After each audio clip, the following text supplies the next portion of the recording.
Les gars, c'est chaud entre Madame Onguéné, la maman de Bill, et Monsieur Barga. En fait, puisque Madame Onguéné veut absolument que son fils Bill reste à la tête de l'entreprise, elle organise donc une réunion. Il faut savoir que Madame Onguéné est actionnaire majoritaire de l'entreprise. C'est donc comme ça que pendant la réunion, elle exige que son fils Bill continue à être à la tête de l'entreprise. Et elle promet de rembourser tout l'argent que Bill a retiré dans le compte personnel de l'entreprise. Monsieur Barga s'oppose à ça. Il ne veut pas que Bill continue à être à la tête de l'entreprise. Et vous allez vite comprendre pourquoi. Madame Barga demande donc à un des hommes qui est là de lire les textes de l'entreprise. Et selon les textes de l'entreprise, il faut que tous les employés votent pour que Bill soit exclu à la tête de l'entreprise. Madame Onguéné dit donc que tant que le vote ne sera pas fait, son fils Bill va continuer à être à la tête de l'entreprise. Mais M. Barga ne l'entend pas de la même oreille que elle. Après que la réunion soit finie, Madame Onguéné va donc trouver son fils Bill dans le bureau. Bill est dépassé les gars, il ne comprend pas pourquoi son père veut absolument qu'il quitte à la tête de l'entreprise. Madame Onguéné dit à Bill que c'est vrai que ton père aime ses enfants, mais il y a une chose qu'il aime encore plus par-dessus tout, ce sont les femmes. Madame Onguéné dit donc à Bill qu'elle est sûre que si M. Barga veut absolument que Bill ne soit plus à la tête de l'entreprise, c'est parce que lui, M. Barga, il aimerait mettre Anna en tant que chef de cette entreprise. Parce que Anna, elle a un master 2 en gestion d'entreprise. C'est là où Bill commence à tout comprendre. Il voit donc clair dans le petit jeu de son père. Et au même moment, M. Barga qui est dehors reçoit donc un appel. En fait, c'est Anna. Anna et M. Barga, mais ils continuent à sortir ensemble carrément. Hein. Les deux sortent toujours ensemble. Anna appelle donc M. Barga et dit mais depuis que je suis parti en Europe là, tu m'avais promis que je devais rentrer dans 2 semaines pour être à la tête de l'entreprise. Qu'est-ce qui se passe? M. Barga explique à Anna que non, il y a des complications, mais ne t'inquiète pas, je suis en train de tout mettre en œuvre pour que tu rentres au Cameroun et que tu sois à la tête de l'entreprise. Vous voyez donc que Anna et M. Barga, les deux là, c'est l'amour total entre eux. C'est donc comme ça qu'après que M. Barga finit de causer avec Anna, il va donc voir ses collègues parce qu'il faut que tout le monde vote contre Bill. Il voit dans les collègues, il dit aux collègues comme vous voyez là, il faut absolument que vous votez contre Bill parce que c'est moi qui vous a amené dans cette entreprise. Bref, M. Barga commence donc à mettre la machine en œuvre pour que tout le monde vote contre Bill le jour de l'élection. Les amis, Béa, la petite sœur de Sophie, cette fille, elle rêve en fait. C'est une grande enfant, elle ne connaît pas les réalités de la vie. Elle est encore sur une autre planète, elle est tellement naïve. En fait, vous vous rappelez sûrement la dernière fois, Simon était venu voir Sophie pour lui dire qu'il aimerait prendre Béa pour femme. Il veut voyager en Afrique du Sud avec elle. Et Passy avait dit que non, elle ne connaît pas où sa soeur se trouve. Béa, dans sa cachette là où elle était là, elle a donc eu bruit de cette nouvelle. Elle débarque donc carrément chez sa soeur Sophie. Elle vient donc dire à Sophie, comme tu vois là, j'ai appris que Simon me cherche. Il veut m'amener en Afrique du Sud pour qu'on fonde notre foyer et tout et tout. Mais Sophie dit que ma soeur, mais comment tu es bête comme ça? Tu ne vois pas que c'est un piège qu'il est en train de mettre pour que tu rembourses tout son argent? Mais elle dit que non, il m'aime trop. Il ne peut pas faire ça. S'il m'appelle, c'est parce qu'il veut vraiment qu'on se mette ensemble. Il ne peut pas me faire les choses comme ça. Sophie a dit qu'en tout cas, je t'ai prévenu. Ne pars pas toi chercher Simon. Ça, c'est mal connaître Béa. Béa, elle partit carrément jusqu'à dans la maison de Simon. Dit à Simon que comme tu vois là, me voici, on voyage quand Mauve. Simon l'a répondu une question sèche. Simon a tapé sec que comme tu vois là, non, Madame Béa. Tu as 2 options. Soit tu rembourses tout mon argent que tu as dépensé, ou alors tu portes mon enfant. Ou alors je t'enceinte. Donc, soit elle rembourse l'argent, soit Simon l'enceinte, Béa, elle dépasse. Elle dit que, mais comment ça?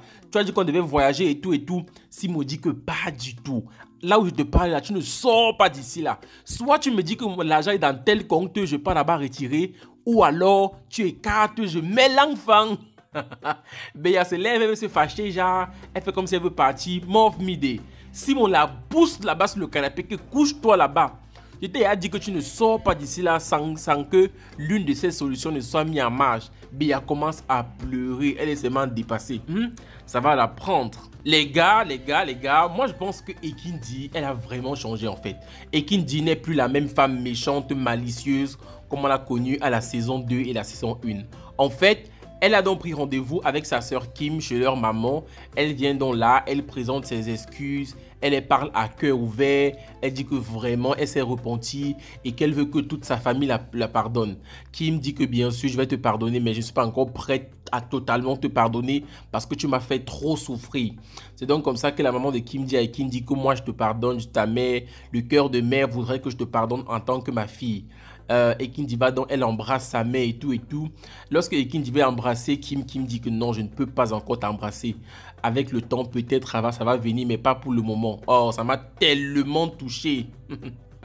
Les gars, Monsieur Barga, il ne lâche rien. Il est décidé à faire en sorte que son fils Bill ne reste plus à la tête de l'entreprise. C'est donc comme ça qu'il part voir l'un des actionnaires qui n'est personne d'autre que M. Kamdem. Il commence à dire à M. Kamdem que mais M. Kamdem, tu sais qu'il faut qu'on vote contre Bill parce que moi je vais te mettre bien. Bref, il fait la talakwa à M. Kamdem.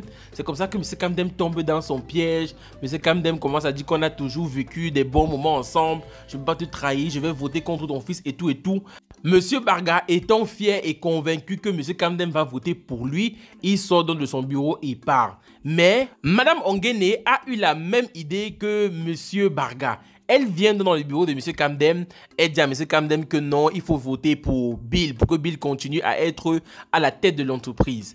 M. Kamdem dit que bon, je ne comprends pas ce qui se passe finalement entre M. Barga et son fils Bill. Il faut m'expliquer parce que moi j'ai envie de voter pour M. Barga. Mais il faut quand même d'abord m'expliquer ce qui se passe entre les deux. Là, je vais voir si je vais changer mon vote ou pas. C'est donc comme ça que Madame Onguéné commence à expliquer tout à M. Kamdem. Elle dit que M. Barga et son fils sont sortis avec une même femme. M. Barga a enceinté la femme en question et c'est le fils Bill qui a endossé la responsabilité. En apprenant tout ça, M. Kamdem est outré. Il est dépassé, il n'en revient pas. C'est donc comme ça qu'il rassure Madame Onguéné que cette fois-ci-là, il va voter pour que Bill Ewanet reste à la tête de l'entreprise. Mais moi, je ne comprends pas du tout ce M. Kamdem. On dirait un serpent à deux têtes qui est capable de piquer n'importe qui à n'importe quel moment. Moi, je me dis que ce M. Kamdem, il cache quelque chose derrière tous ces manigances. Les amis, vous savez tous qu'il y a beaucoup de corruption au Cameroun. Et cette partie du film, montre vraiment que la corruption existe dans notre société. En fait, puisque Austin a découvert que c'était lui qui était réellement le père de l'enfant de Kim, il a donc porté plainte contre Paul et c'est donc comme ça que pendant les enquêtes, on s'est rendu compte que Paul avait donc soudoyé le médecin pour que celui-ci là dise que c'est Paul qui est le père de l'enfant. La police débarque donc chez le médecin et le médecin avoue tous les faits. Il avoue que oui, il avait pris l'argent pour falsifier les tests. On amène donc le médecin tout de suite à la gendarmerie. Arrivé à la gendarmerie, le médecin également, il essaye et il réussit même à corrompre le policier qui est tout le temps corrompu. Mais ce policier, c'est un vrai corrompu. C'est donc comme ça qu'il dit au policier, papa, pardon, il faut faire tout et tout pour étouffer l'affaire. Il dépose donc l'argent sur la table, le docteur. Lorsqu'il dépose l'argent sur la table comme ça, le commissaire commence à se fâcher, dit que mais vous me simplifiez et tout et tout. Moi, je croyais qu'il voulait dire que je ne suis pas un homme qui est corruptible. Mauve. Il dit que l'argent est petit, qu'il faut qu'on augmente l'argent pour qu'il étouffe l'affaire. C'est donc comme ça que le médecin dit qu'il n'y a pas de souci, il va augmenter l'argent et qu'il va faire de son mieux pour que le commissaire soit à l'aise. Et il demande donc, le commissaire dit donc au docteur qu'il faut qu'il fasse tout et tout pour ne pas qu'un jour son nom sorte quelque part qu'il avait pris l'argent. Le médecin dit que d'accord, tout va bien et tout va bien se passer. Vous voyez comment le Cameroun, mais il y a tellement de corruption. Ça me donne même mal à la tête de voir à quel point on fait la corruption dans la corruption. Les gars, puis on a dit à Passy qu'il est encore amoureux d'elle et qu'il veut qu'ils se remettent ensemble. En fait, je vous explique. Puisque Austin et Kim se sont remis ensemble et que tout va bien, ils ont invité leurs anciens amis pour célébrer ça et pour les remercier de les avoir soutenus pendant ces moments difficiles. La seule personne qui n'était pas là, c'est bien sûr Sophie qui semble vraiment être effacée de la série. Après que toute la soirée soit terminée, qu'ils ont dansé, qu'ils ont mangé et tout, puis les coins se passaient dans un couloir. Il dit à Passy que maman, comme tu vois là, non, je t'aime toujours, mon cœur bat encore pour toi. Pardon, remettons-nous ensemble. Passy fait comprendre à Piwole que mais c'est pas parce que tu vois Kim et Austin qui se sont séparés et qui se sont encore remis ensemble que tu penses que nous aussi on va se remettre ensemble. Vraiment, c'est pas possible. Je peux plus me remettre avec toi. J'ai déjà fait une croix sur notre relation. Faut passer à autre chose. Mais Passy est en train de réserver une surprise à Piolet. Parce que lorsqu'il va découvrir le visage de Miranda, il sera ébloui. C'est comme ça que lorsque Piolet rentre chez lui, il découvre une nouvelle Miranda. On montre Miranda de la tête aux pieds, coiffée, maquillée, bien habillée. Lorsque Piolet jette le coup d'œil sur Miranda, mais il est ébloui en fait. Il n'a même pas de mots, il reste la bouche bée, il observe, il est dépassé. Miranda est vraiment belle. Cette scène m'a touché, tu sens qu'il y a de l'amour dans l'air, que Piolet, vraiment, il est en train de découvrir que Miranda peut être aussi une femme moderne. Mais moi, j'ai eu un problème avec tout ça. Comment est-ce qu'une femme peut passer de villageoise à femme moderne, bref, c'est entre parenthèses, hein, juste en 2 semaines ou 1 semaine? Ça, c'est irréel. La beauté de la femme ne se cache pas peut-être dans sa modernité, pas du tout. La femme est belle. Elle est belle, qu'elle soit villageoise, qu'elle soit de la ville. Elle est juste magnifique. Voilà les gars, c'était tout pour les épisodes 28 et 29 de votre série préférée, Madame Monsieur. N'hésitez pas à me dire ce que vous avez en pensé en commentaire. Partagez, abonnez-vous, likez et on se retrouve très bientôt pour une prochaine vidéo. D'ici là, portez-vous bien. Bye bye.